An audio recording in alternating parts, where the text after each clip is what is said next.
Questions आ रही थी, काफ़ी कमेंट्स आ रही थी कि मैम आपने प्रिपेयर कैसे किया, क्या कुछ हार्डशिप्स आई, और प्रिसाइज टिप्स की किया कैसे, क्या क्या बुक्स वगैरह रेफ़र की।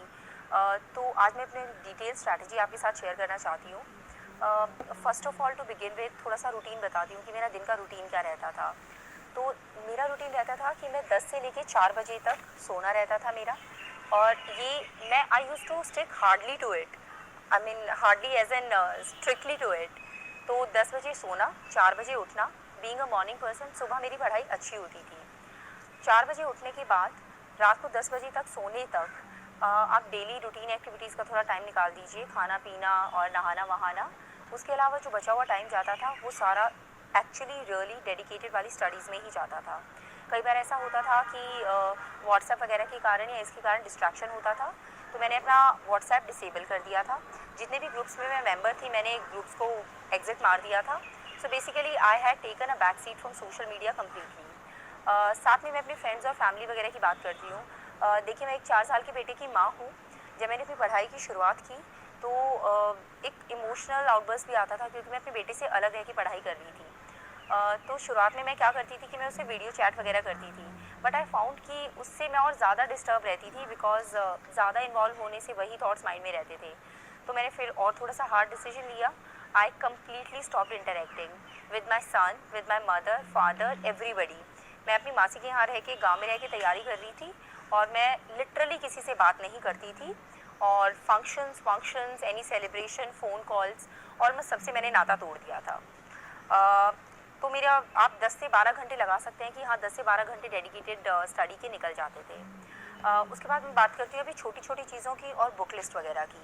देखिए, when it comes to book list, मैं आपसे सिंसियरली अर्ज करूँगी कि मैं आपको बिल्कुल ऑनेस्टली जो जो मैंने पढ़ा है सिर्फ वही बता रही हूँ। आप ये मत मानिएगा कि अच्छा ये कैसे हो सकता है, इसने ये नहीं पढ़ा या वो नहीं किया। तो मेरी बुक लिस्ट इस तरीके से है। क्लास 6 की जो एक सोशल साइंस की बुक है वो मैंने कंप्लीट पढ़ी थी, जिसमें कुछ ज्योग्राफी का पोर्शन है और कुछ हमारा हिस्ट्री वगैरह का पोर्शन है, Harappan culture etcetera etcetera. Somehow क्योंकि मैंने इस बुक से स्टार्टिंग की थी, तो I don't know it's extremely important और नॉट, बट ये वाली बुक क्योंकि मैंने एक बार कर ली थी तो मैंने मल्टीपल टाइम्स रिवाइज की थी क्लास 6 की सोशल साइंस की बुक। इसके अलावा लोग बोलते हैं क्लास 6 to 12 सारी एनसीईआरटीज़ करनी होती हैं। I didn't do that. मैंने बेसिकली जो फोकस किया था, ज्योग्राफी, मैं सब्जेक्ट वाइज आपको बताती जाती हूँ, ठीक है। ज्योग्राफी के लिए मैंने एनसीईआरटी की क्लास 11 और क्लास 12 की टोटल मिला के 4 बुक्स हो जाती हैं, 2 ईच, वो पढ़ी थी।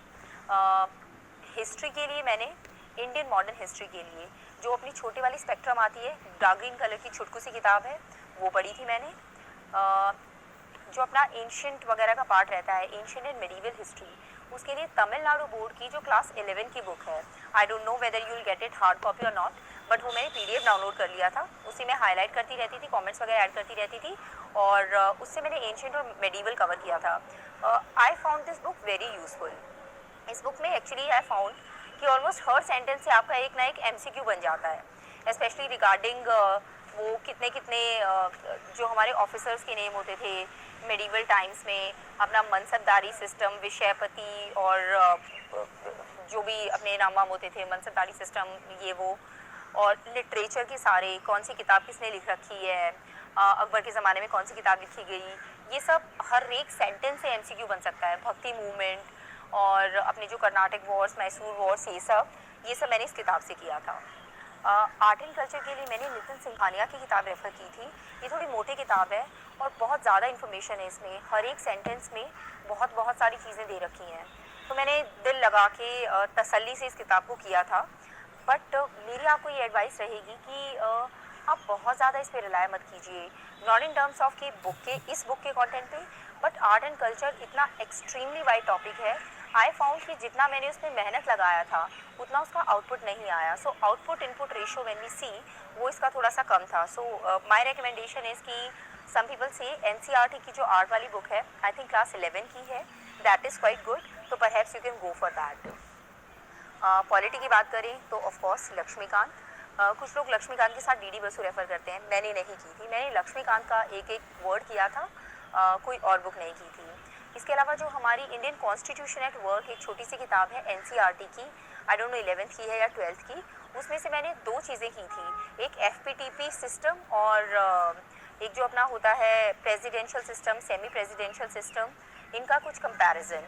तो ये कुछ 2 पेजेस थे जो मैंने इस बुक से किए थे, क्योंकि दिस टॉपिक इज़ इम्पॉर्टेंट, वो मैंने मल्टीपल टाइम्स रिवाइज किए थे, बाकी बुक नहीं की थी। एनवायरनमेंट के लिए और इकोनॉमी के लिए जो प्रिंटेड नोट्स आते हैं मैंने वही किए थे।